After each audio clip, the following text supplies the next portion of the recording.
Hi. So ఏం చేయకుండా స్టేబుల్గా ఉండడము అది ఒక పనికి మాలిన పని అని చాలామంది అనుకోవచ్చు. బట్ అసలు ఏది చేయకుండా స్టేబుల్గా కూర్చోవడం అనేది ఒక పెద్ద టాస్క్ అని నేను అనుకుంటాను. ఎందుకంటే ఎన్నో రకాల ఐడియాస్ వస్తుంటాయి.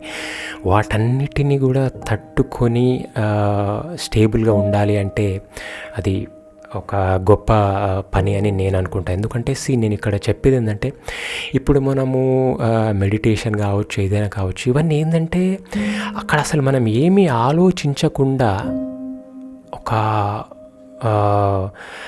ప్రశాంతంగా ఒక నిద్రాణ స్థితిలో ఉండాలన్నమాట. అది అందరి తరం అవుతుంది అంటే అందుకే చెప్తుంటారు మెడిటేషన్ ఈజ్ వెరీ హార్డ్ అని. సరే, ప్రాక్టీస్ చేస్తే వస్తుంది, అది చాలా కష్టమైన పని అయినప్పటికీ. బట్ ఇప్పుడు పూర్వంలో మన ఋషులు కావచ్చు, ఎవరైనా కావచ్చు, వాళ్ళందరూ కూడా ఒక జ్ఞాన సంపాదన కోసము కేవ్స్లో లేకుంటే చెట్ల దగ్గర ఏదైనా ఒక లోన్లీ ప్లేస్లో వాళ్ళు ఒక అసలు ఏంది అంటే అసలు సైలెంట్గా ఉంటే ఏం తెలుస్తుంది అంటే నా మీద ఏది కూడా ప్రభావం పడకుండా నేను ప్రశాంతంగా కూర్చున్నప్పుడు అసలు ఎట్లాంటి ఐడియాస్ వస్తాయి, నన్ను నేను తెలుసుకోగలుగుతానా అనేది చేశారన్నమాట. చాలామంది చేస్తుంటారు.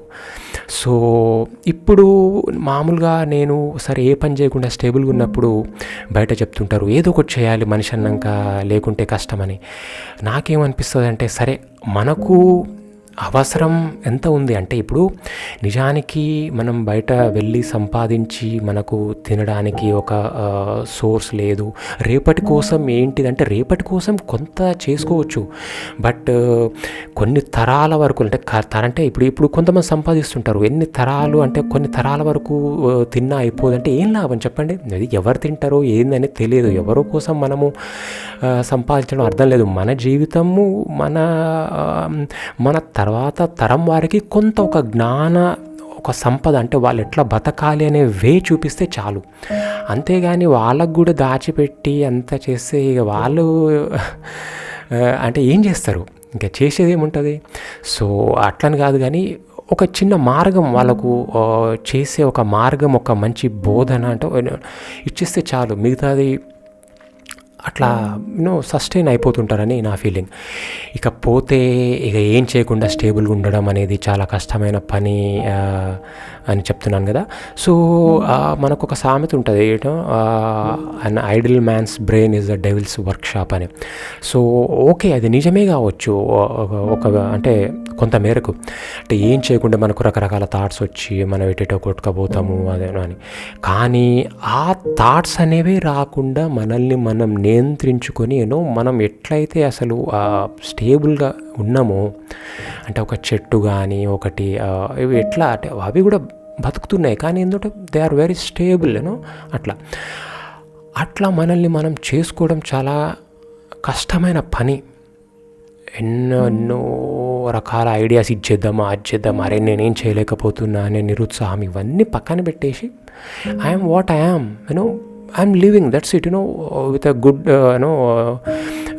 మైండ్ అండ్ సోల్, లైక్ ఒక మంచి హెల్త్ మెయింటైన్ చేసుకోగలను. ఎప్పుడైతే నువ్వు 10 రకాల ఆలోచిస్తావో అప్పుడే నీ మైండ్ కానీ నీ బాడీ కానీ డిస్టర్బ్ అవ్వడం స్టార్ట్ అవుతుంది. ఇప్పుడు మనం బయట సమాజంలో అట్లా పోతున్నాం అనుకోండి, వాళ్ళని చూసి వీళ్ళని చూసి సంపాదించాలో, లేకుంటే జాబ్ చేసుకుంటూ పోవాలో, లేకుంటే చేస్తున్న దాంట్లో ఇంకా హై పొజిషన్ రావాలో, లేకుంటే బిజినెస్ చేస్తే ఈరోజు నాకు 5,000 కౌంటర్ రావాలో, లేకుంటే ఇంకా వాట్ ఎవర్ అట్లా టార్గెట్లో అది ఇది సమాజాన్ని పక్కన ఉరికేవాడిని చూసుకుంటూ మనము పోతుంటాం. We don't get ideas of what we are and what we are for. But when you sit stable and idle and you అసలు నేను ఎందుకు నేను అసలు ఏంటి ఈ లైఫ్ అసలు అని అనిపించినప్పుడు ఎన్ని రకాల థాట్స్ వచ్చినా కూడా మనము అవి థాట్స్ అంతే, అవి మనల్ని ఏం చేయలేవు. But we're still existing on this earth like all other beings అని అనుకున్నప్పుడు దట్స్ డిఫరెంట్ స్టేట్. అది దానికోసం ట్రై చేయాలనిపిస్తుంది నాకు. అండ్ సరే, డబ్బు అవసరమే, కానీ ఎంత మేరకు ఎంతవరకు అనేది అది మనం తెలుసుకొని దెన్ అదే. So this is not a teaching or not advice, but స్టేబుల్గా కూర్చోవడం అనేది మాత్రం ఇట్స్ అ బిగ్ టాస్క్. ఏం థాట్స్ అని అన్నిటిని కంట్రోల్ పెట్టుకొని స్టేబుల్గా ఉండడం అనేది ఇట్స్ అ రియల్లీ కష్టమైన పని అని నేను అనుకుంటా. Thanks for listening. Thank you.